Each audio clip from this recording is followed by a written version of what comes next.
Vamos hoy a continuar el estudio y el recorrido que hemos estado haciendo a lo largo de este libro fascinante, de este libro enigmático, que viene a ser como la piedra angular de las Escrituras. El último libro de la Biblia, el libro del Apocalipsis. Prepárense como siempre para algunas sorpresas, mis queridos amigos, y mantenga su sintonía para que sigamos juntos el estudio de este libro extraordinario.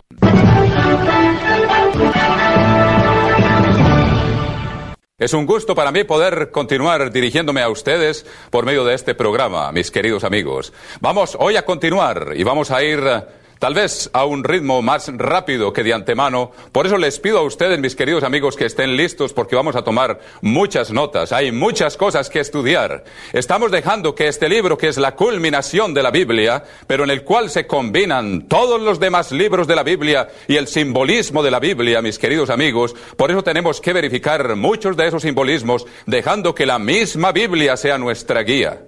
Por eso, amigos míos, les pido que traigan un papel y lápiz, por favor, y estén preparados, porque tenemos muchas escrituras que estudiar hoy en este programa.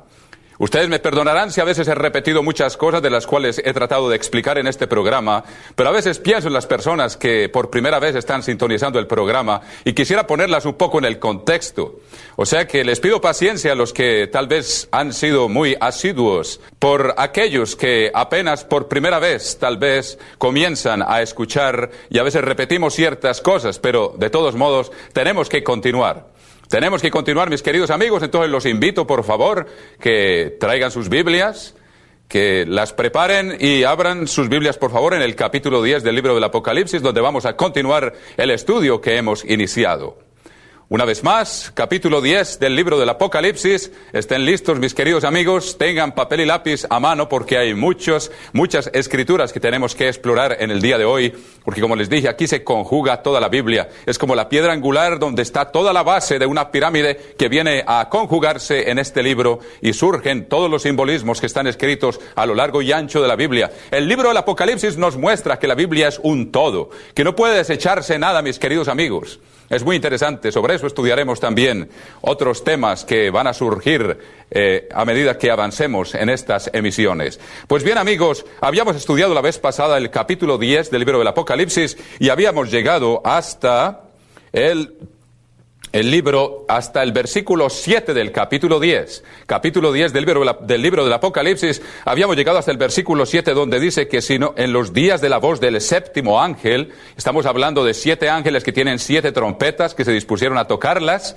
Eso ya lo estudiamos, no vamos a repetir todo eso, amigos míos, ustedes tendrán que volver a estudiar esto y dice, cuando Él comience a tocar la trompeta, el misterio de Dios se consumará, como Él lo anunció a sus siervos, los profetas. Y estudiamos que la séptima trompeta significa la resurrección de los muertos, cuando el misterio de Dios, el plan de Dios, cuando empezará a consumarse ese plan, a llevarse a cabo y el misterio de Dios a realizarse. Y la vez pasada también estudiamos el simbolismo de esto, amigos. Quisiera repetirlo, pero francamente tenemos que continuar el estudio, tenemos que seguir avanzando.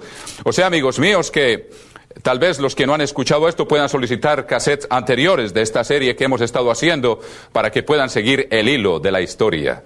Pues bien, amigos, el versículo 8 dice, la voz que oí del cielo habló otra vez conmigo y dijo, ve y toma el librito que está abierto en la mano del ángel que está en pie sobre el mar y sobre la tierra. Ya explicamos también esta visión que está un poco más arriba en los versículos de este mismo capítulo.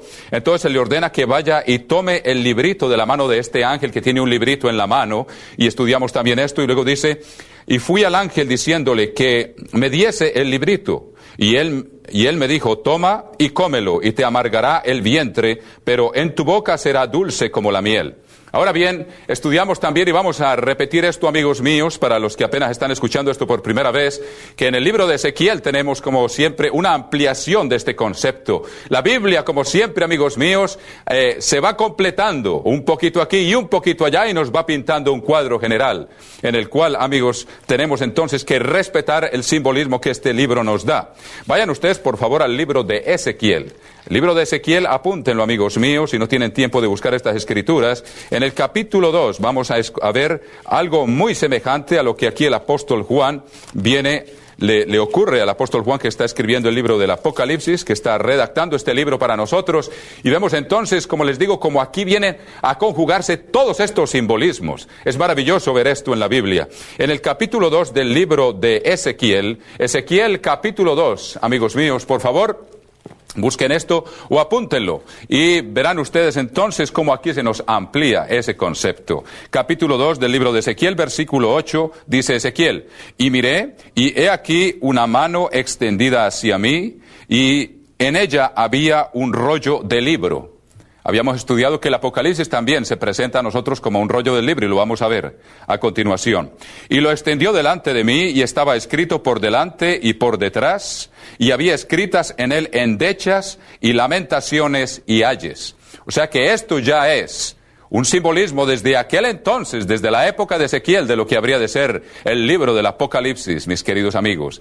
Vamos a ver entonces cómo en el libro del Apocalipsis ciertamente está escrito por dentro y por fuera, y cómo en él hay lamentaciones y ayes. Veámoslo, volviendo otra vez al libro del Apocalipsis, en el capítulo 5, versículo 1, vamos a ver cómo Juan utiliza exactamente el mismo simbolismo del cual nos habla Ezequiel aquí, mis queridos amigos. Véanlo ustedes lo que dice Juan. En el capítulo 5, versículo 1 del libro del Apocalipsis. Prepárense siempre entonces para ir buscando estas escrituras, y como un rompecabezas irá tomando forma ante nuestros ojos. Véanlo ustedes, y dice: y vi en la mano derecha del que estaba sentado en el trono un libro escrito por dentro y por fuera. Exactamente lo que acabamos de leer en el libro de Ezequiel. O sea que vemos cómo ese simbolismo aquí viene a florecer, amigos míos. Y luego dice, sellado con 7 sellos. O sea que se le ve, tiene una visión exactamente muy similar a esta. Y veamos el versículo 10, dice: y lo extendió delante de mí, y estaba escrito por delante y por detrás, y había escritas en él endechas y lamentaciones y ayes. Repetí otra vez lo que dice en Ezequiel 2:10. Ahora veamos cómo hay ayes en el libro del Apocalipsis, mis queridos amigos, como lo estudiamos también la vez pasada, en el capítulo 8, versículo 13 del libro del Apocalipsis. Vemos que esto empieza a ilustrarnos de qué se trata este libro, amigos míos. Capítulo 8, versículo 13 dice: y miré, y oí a un ángel volar por en medio del cielo, diciendo a gran voz: ay, ay, ay. O sea, 3 ayes de los que moran en la tierra a causa de los otros toques de trompeta que están para sonar los 3 ángeles. O sea que las 3 últimas trompetas significan 3 ayes que han de venir sobre la tierra y que hemos venido estudiando. Entonces vemos que esto también está escrito aquí en el libro de Ezequiel. Dice que había escritas en él endechas y lamentaciones y ayes. Veamos ahora, volviendo a Ezequiel, tienen que estar mirando el uno y el otro para que ustedes vean el paralelo y vean cómo se va ilustrando este concepto aquí para nosotros. En el capítulo 3, versículo 1 de Ezequiel me dijo: hijo de hombre, come lo que hayas, come este rollo, y ve y habla a la casa de Israel. O sea, es como quien dice, asimilar el contenido. Es un lenguaje simbólico, amigos, como también está escrito. No solo de pan vive el hombre, sino de toda palabra que sale de la boca de Dios. O sea que ese mismo simbolismo de comer, de asimilar esta palabra, se utiliza aquí. Si ven ustedes, estamos respetando todos los conceptos que la Biblia nos brinda para poder entenderla. Y luego dice aquí: y abrí mi boca y me dio a comer aquel rollo. Estamos leyendo el versículo 2 del capítulo 3 del libro de Ezequiel. Y luego dice, versículo 3, y me dijo: hijo de hombre, alimenta tu vientre y llena tus entrañas de este rollo que yo te doy. Y lo comí, y fue en mi boca dulce como miel. Amigos, lo que ocurre es que cuando uno empieza a entender la Biblia, y cuando empieza a entender la profecía, y empieza a entender el libro del Apocalipsis, como ahora lo estamos entendiendo, a la verdad es dulce como miel, porque la palabra de Dios es dulce como miel, como dice el Salmo 19. Si ven ustedes, todos estos conceptos están en la Biblia. Nos queremos regir únicamente por lo que estamos encontrando en el mismo libro. Ustedes lo pueden verificar. Pero hay ciertos aspectos de la Biblia que son dolorosos, amigos míos. Como dice, ay, ay, ay, son ayes que han de venir sobre el mundo, y Dios se duele del castigo que tiene que derramar sobre la humanidad para que aprenda a obedecer como un padre castiga a sus hijos. Entonces, cuando uno entiende, le es dulce como miel porque empieza a entender, pero luego cuando ve las consecuencias, a lo mejor a uno le va a tocar sufrir parte de esas pruebas, amigos míos, entonces ya es otra cosa. Por eso dice aquí, en el versículo 3, dijo, hijo de hombre, alimenta tu vientre y llena tus entrañas de este rollo que yo te doy. Y lo comí, y fue en mi boca dulce como la miel. Pero fíjense algo muy interesante, en el versículo 14 del capítulo 3 de Ezequiel, en el versículo 14 encontramos de que había algo también allí después de que él asimiló este libro. Veamos lo que dice el versículo 14 del capítulo 3 del libro de Ezequiel. Dice: me levantó pues el espíritu y me tomó, y fui en amargura en la indignación de mi espíritu. O sea que está hablando de amargura. Vamos a ver que es más o menos lo mismo que le ocurrió a Juan, amigos míos. Dice: en la indignación de mi espíritu, pero la mano del Eterno era fuerte sobre mí, porque iba a pronunciar graves sentencias sobre el pueblo de Israel. Entonces vemos cómo el paralelo aquí es maravilloso, y estamos dejando entonces, amigos míos, que la Biblia nos vaya ilustrando todos estos conceptos. Volvamos una vez más al capítulo 10 del libro de el Apocalipsis, ya que hemos utilizado el libro de Ezequiel para ampliar el simbolismo que vemos aquí, que es exactamente los mismos conceptos que Juan está tomando del libro de Ezequiel. Volvamos al versículo 10 del capítulo 10 del libro del Apocalipsis, amigos míos, y continuemos aquí con el hilo de la historia. Capítulo 10, versículo 10, dice: entonces tomé el librito de la mano del ángel y lo comí, y era dulce en mi boca como la miel, pero cuando lo hube comido amargó mi vientre. O sea que primero, cuando uno lo entiende, le es dulce, como la palabra de Dios es dulce, como dice el Salmo 19, ya se los dije, amigos míos, lo pueden leer y verificarlo. Pero una vez que uno también ve, cuando Dios corrige al género humano, también es motivo de amargura, y dice aquí que amargó su vientre. Y él me dijo: es necesario que profetices otra vez sobre muchos pueblos, naciones, lenguas y reyes. Ahora, ¿por qué viene esa amargura? Amigos míos, ustedes van a ver que cuando suene la séptima trompeta, que se ve en el capítulo 11, versículo 15 del libro del Apocalipsis, es cuando ocurre no solo la resurrección, sino también lo que se llama las plagas de la ira de Dios. Y por eso es amargura, amigos míos, es como la última hora de prueba y de castigo que el género humano tiene que atravesar para verdaderamente aceptar al Rey de Reyes. Y véanlo ustedes, amigos míos, cómo hay amargura en esto, pero cómo las naciones están en una actitud de rebeldía contra Dios. Veamos que la misma Biblia nos lo dice. Y Dios, como un Padre amoroso, tiene que castigar al género humano para que aprenda y pueda entender a caminar por el camino de la paz, porque está escrito que el camino de la paz no lo han conocido. Dios va a tener que obligar al género humano a andar por el camino de la paz. Vean ustedes, por ejemplo, amigos míos, después de que suena la séptima trompeta, que comprende las 7 últimas plagas. Por eso es tan interesante entender el hilo de la historia. Vamos a ver que la séptima trompeta no solo incluye la resurrección,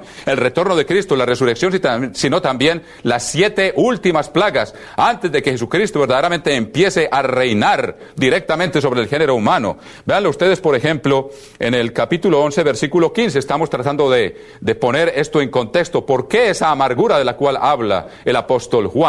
Y habíamos estudiado que el capítulo 10 constituye un paréntesis en la Biblia, un paréntesis en la historia del libro del Apocalipsis, que empieza a partir del capítulo 10 y se prolonga hasta el capítulo 11, versículo 15, que es cuando suena la séptima trompeta. Habíamos dejado en 2 emisiones anteriores que en el versículo 21 del capítulo 9, le repito esto, se abre un paréntesis, porque ahí es cuando termina el sonido de la sexta trompeta, que también estudiamos, y luego se abre un paréntesis porque el capítulo 10 vemos que no continúa inmediatamente con la última trompeta, sino que hay un paréntesis en el cual Dios nos está explicando otros aspectos que son muy importantes para poder entender toda esta profecía, y ese paréntesis se cierra al terminar el versículo 14 del capítulo 11 del libro del Apocalipsis. Espero que esto les quede claro, amigos, porque ustedes ven que en el versículo 15 es donde dice: el séptimo ángel tocó la trompeta. O sea que ven ustedes, amigos míos, que aquí termina el paréntesis. Pero vamos entonces a continuar, y luego les explicaré cómo esto es el tiempo de la ira de Dios cuando suene la séptima trompeta. Es el tiempo de la ira de Dios. Pero entonces dice aquí, al final del capítulo 10, volviendo otra vez al capítulo 10 del libro del Apocalipsis, versículo 11 dice: y él me dijo: es necesario que profetices otra vez sobre muchos pueblos, naciones, lenguas y reyes. Ahora es muy interesante, amigos, esto, y lo vamos a ver más en detalle. ¿Por qué? Habíamos visto la vez pasada de que 7 truenos emitieron sus voces. Estudiamos que el trueno significa la voz de Dios, y vimos que por lo menos 4 o 5 escrituras y muchas más de la Biblia nos confirman este concepto vez tras vez, que el trueno significa la voz de Dios. Ahora, los 7 truenos, les expliqué, amigos míos, que Dios habla por medio de su iglesia. Jesucristo es el portavoz de Dios, es el verbo, y Él es la cabeza de la iglesia, y por medio de la iglesia Dios habla y predica al mundo la verdad del Evangelio. Entonces, cuando esos 7 truenos hubieron emitido emitido sus voces, es que ya terminó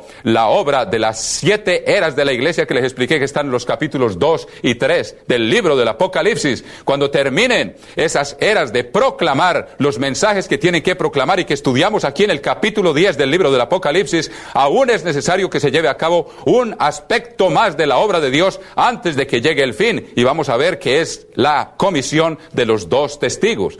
Es muy interesante entender el flujo de la historia, amigos míos. Entonces, cuando las 7 eras de la iglesia, que representan esos 7 truenos, terminan sus mensajes, entonces tiene aún que profetizar una vez más sobre muchos pueblos, naciones, lenguas y reyes. O sea que es la misión de los 2 testigos que vamos a empezar a ver en el capítulo 11 del libro del Apocalipsis. Ven ustedes cuán fascinante es dejar que la misma Biblia nos vaya pintando este cuadro. Pues bien, amigos, continuemos entonces con este estudio y veamos cómo aquí se le dice que debe profetizar aún una vez más, o sea, cuando termine la labor de las 7 eras, de los 7 truenos que han emitido sus voces, que lo vimos en el versículo 4 del capítulo 10. Es muy difícil tratar de continuar aquí sin volver inmediatamente, porque esto se va edificando un concepto sobre otro, como les dije, como una pirámide donde viene la piedra angular a conjugarse todo, que es en este libro del Apocalipsis. Pues bien, amigos míos, continuemos entonces en el capítulo 11 para seguir adelantando este estudio. En el capítulo 11 dice: entonces me fue dada una caña semejante a una vara de medir, y se me dijo: levántate y mide el templo de Dios. Aquí es donde les digo que vamos a estudiar muchas escrituras. Prepárense, amigos míos, para que tomen notas, porque esto es muy importante, entender cada uno de estos simbolismos que viene aquí a presentarnos este libro. Como siempre les digo, mucha gente se ha confundido porque empieza a dejar que su misma imaginación le dicte cuál es el significado. Lo que a uno se le ocurre no es lo que se le va a ocurrir a otro. La única forma es dejar que la misma Biblia nos dicte el significado, y así no erramos, así no nos confundimos, así nos ceñimos a los conceptos de Dios y no a nuestros conceptos. Entonces, ¿qué significa esto de que dice: entonces me fue dada una caña semejante a una vara de medir, y se me dijo: levántate y mide el templo de Dios y el altar y a los que adoran en él? Pues bien, vamos a estudiar cada uno de estos simbolismos. Vamos a dejar que la misma Biblia nos los enseñe.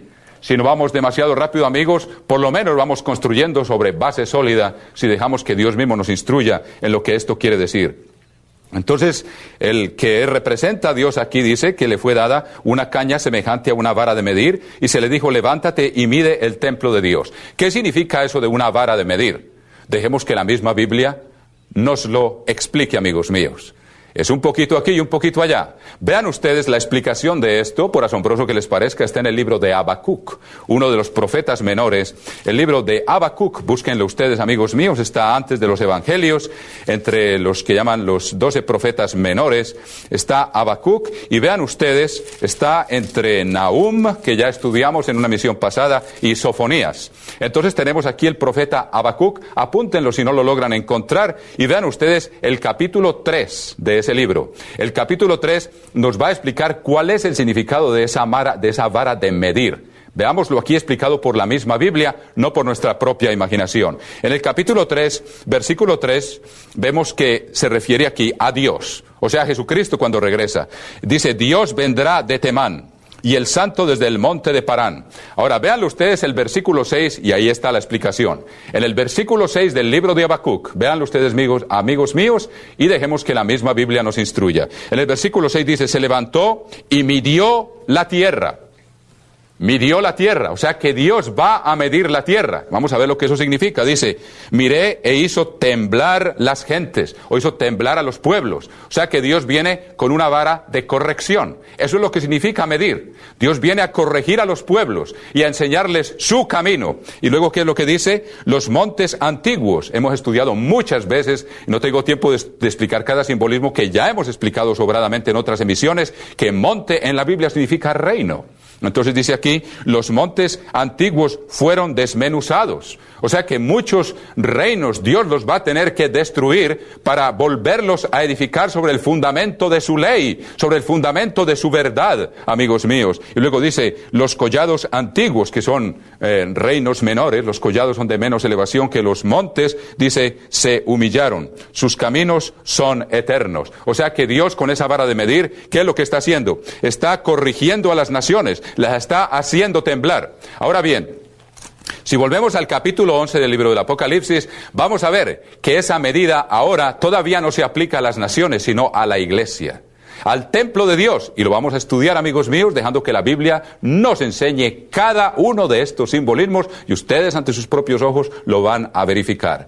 Vean ustedes, dice aquí: se me dio una vara de medir y se me dijo, levántate y mide el templo de Dios. Ya vemos que Dios está haciendo temblar a las naciones y aún está destruyendo naciones con esa vara porque las está midiendo. O sea, quiere medirlas por medio de su ley, enseñarles su camino. La iglesia necesita corrección en esta séptima era en que estamos ahora, y lo vamos a corroborar, amigos míos. Dice, una vara de medir y se me dijo, levántate y mide el templo de Dios. O sea, corrige la iglesia, corrige el templo de Dios. Ahora, ¿cómo podemos saber que el templo de Dios es la iglesia? Vamos a dejar que la misma Biblia nos lo diga, amigos míos. Dejemos que la misma Biblia nos lo enseñe y no nos basemos únicamente en un solo versículo. Vamos a ver que hay varios versículos que nos lo enseñan. Vean ustedes 1 Corintios capítulo 3, para que no les quede ninguna duda, amigos míos, de que la Biblia aquí nos está instruyendo en sus propios simbolismos y no estamos tratando de tomar nuestras propias ideas. En el capítulo 3 de la primera epístola a los Corintios empezamos a ver la explicación de lo que significa el templo de Dios en el simbolismo del libro del Apocalipsis. Capítulo 3, versículo 16 dice, apúntenlo, amigos míos, 1 Corintios 3, 16, ¿no sabéis que sois templo de Dios? Se está refiriendo el apóstol Pablo a quién? A la iglesia de Corinto. La iglesia de Dios es templo de Dios, dice, y que el Espíritu de Dios mora en vosotros. Así como la presencia de Dios moraba antes en el tabernáculo del antiguo Israel, ahora mora en el tabernáculo de la iglesia, en el corazón de cada uno de los que verdaderamente están obedeciendo a Dios. Y por eso, en conjunto, la iglesia es templo de Dios, porque ahí mora el Espíritu de Dios. Véanlo, el versículo 17 del siguiente versículo de la primera epístola de los Corintios, capítulo 3, dice, si alguno destruyera el templo de Dios, Dios le destruirá a él, porque el templo de Dios, el cual sois vosotros, santo es. Ahí está claramente explicado. ¿Cuál es el templo de Dios? No estamos dejando que la Biblia se interprete, pues es lo que estamos haciendo. Ahora vean ustedes la segunda epístola a los Corintios, amigos míos. Segunda epístola a los Corintios, capítulo 6, y veámoslo confirmado, vez tras vez, para que vean que por boca de 2 o 3 testigos se zanjará todo asunto. En el capítulo 6 de la segunda epístola a los Corintios, versículo 16, apúntenlo y verifíquenlo ustedes mismos, estamos siguiendo el simbolismo de la Biblia paso a paso, amigos míos. Luego dice, ¿y qué acuerdo hay entre el templo de Dios y los ídolos? Porque vosotros sois el templo del Dios viviente, como Dios dijo. Habitaré y andaré entre ellos y seré su Dios y ellos serán mi pueblo. Ahí está, amigos míos. Ahora, para que no quede ninguna duda, veamos en la epístola a los Efesios, capítulo 2. Apúntenlo, por favor. Efesios 2, versículo 20 dice, Efesios 2, versículo 20, edificado sobre el fundamento de los apóstoles y profetas, siendo la principal piedra del ángulo Jesucristo mismo, en quien todo el edificio bien coordinado va creciendo para ser un templo santo en el Señor. Ahora, ¿qué es lo que quiere decir esto? La iglesia necesita corrección. Ya vimos que la vara en Habacuc significa que Dios castiga a las naciones. Dios a todo el que recibe por hijo lo castiga porque lo reprende como un padre amoroso. Y veamos cómo la última era de la iglesia, a la cual se refiere aquí en esta época del fin, inmediatamente cuando empieza el testimonio de los 2 testigos, vamos a ver cómo esa era de la iglesia necesita corrección, amigos míos. Estamos dejando que el cuadro se nos pinte y aparezca ante nuestros propios ojos. Véanlo ustedes en el libro del Apocalipsis, capítulo 3, amigos míos. Como les dije, hay 7 eras de la iglesia, y aquí Dios nos habla al mensaje a la Odisea, que es la última era. Esa es la que necesita esa corrección. Es en el templo de Dios al tiempo del fin, poco antes del retorno de Cristo. Esa es la iglesia que va a ser corregida, amigos míos. Vean lo que dice el versículo 14 del capítulo 3 del libro del Apocalipsis. Dice, escribe al ángel de la iglesia de la Odisea, he aquí el amén, el testigo fiel y verdadero, el principio de la creación de Dios, dice esto, yo conozco tus obras, que ni eres frío ni caliente, ojalá fueres frío o caliente. Y luego que dice, pero por cuanto eres tibio y no frío ni caliente, te vomitaré de mi boca, porque tú dices, yo soy rico y me he enriquecido y de ninguna cosa tengo necesidad, y no sabes que tú eres desventurado, miserable, pobre, ciego y desnudo. Por tanto yo te aconsejo que de mí compres oro refinado en fuego, para que seas rico, y vestiduras blancas para que te vistas, y no se descubra la vergüenza de tu desnudez, y unge tus ojos con colirio para que veas. Y luego que dice, y yo reprendo y castigo a todos los que amo, sé pues celoso y arrepiéntete. Ahí está, amigos míos, el mensaje al cual se refiere este capítulo 11, el templo de Dios, la iglesia necesita corrección, y esa corrección es la gran persecución que la iglesia tiene que soportar durante 3 años y medio. Amigos míos, estamos simplemente tratando de dejar que la Biblia se interprete a sí misma ante su